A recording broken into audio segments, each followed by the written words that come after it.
Diary of a Mothering Worker, June 7th, 2017, post 251. Stormy ongoings in the teacup that is Trinidad and Tobago are both an indicator of and a distraction from the major hitch facing us today. That hitch is lack of institutional accountability in state and corporate governance of our planet.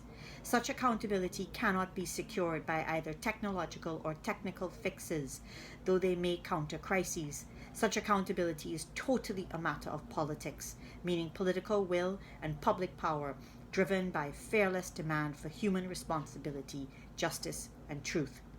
Elections are of little relevance here, for the damage is ground into our bodies and our generations while being both hidden and denied in the years between voting a party in and voting them out. As we all know, we pay the costs with debt and our blood. How can we persuade the young that what the report, Global Catastrophic Risks 2017, calls striking exponential developments such as species extinction and carbon dioxide poisoning of the earth will not be solved simply by invention, when the challenge is to quicken care, conviction, and collective action? Nuclear warfare risk, for example, is best controlled by controlling proliferation, creating decision-making paths that slow the chance of use, and replacing a deterrence model with one banning all nuclear weapons. Seems utopian, said my students, when I read them the ban-down position that world peace required disarmament, made in April 1955, when ex-colonies came together to declare their vision for a world other than what had been dictated to them. Nonetheless, the fact is that planetary movements of ordinary people can insist we reduce warfare risk even as it has expanded into chemical and biological weapons, as used in Syria up to this year. The threat isn't just from rebel terrorists, but from states' use of non-deadly chemical weapons for domestic riot control purposes, counter-terrorism operations, international peacekeeping operations, and standby offensive chemical weapons capability.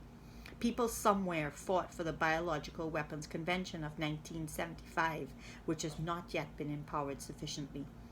The climate change crisis is much the same, with solutions widely proposed to keep global temperatures increasing below 2 degrees Celsius through a carbon law that aims to halve emissions every decade to around zero by 2050. We saw what happened when Trump's America's First policy came to inform his pullout of the Paris 2015 agreement.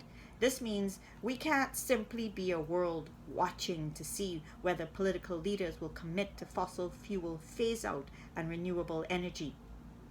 Indeed, states have consistently disregarded the high-end scenarios that could lead to abrupt, irreversible, or runaway climate change, despite evidence of a tipping point, the likelihood of a 4-degree rise, and effects such as starvation, displacement, and ecological collapse. Sweet TNT has historically had a fossil fuel phase-in combined with a what else we go do approach that is not only short-term and short-sighted, but lethal, and as yet agreed to by all political parties.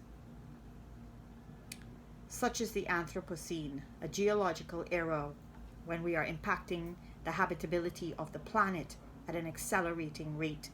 The current situation is one where 9 planetary boundaries that underpin the stability of the global ecosystem were identified. These included ozone depletion, freshwater use, ocean acidification, and biosphere integrity, which includes species diversity.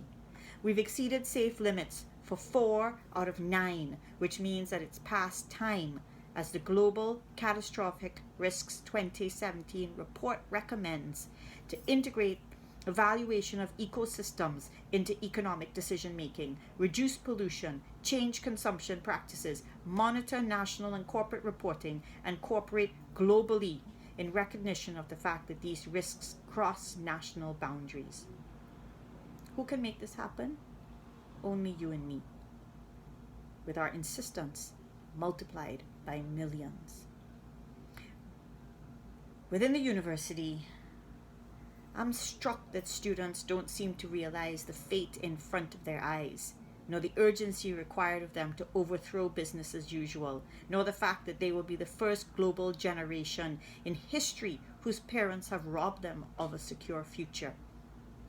Innovation won't drive change without a sense of will, care, capacity, anger, commitment, and immediacy.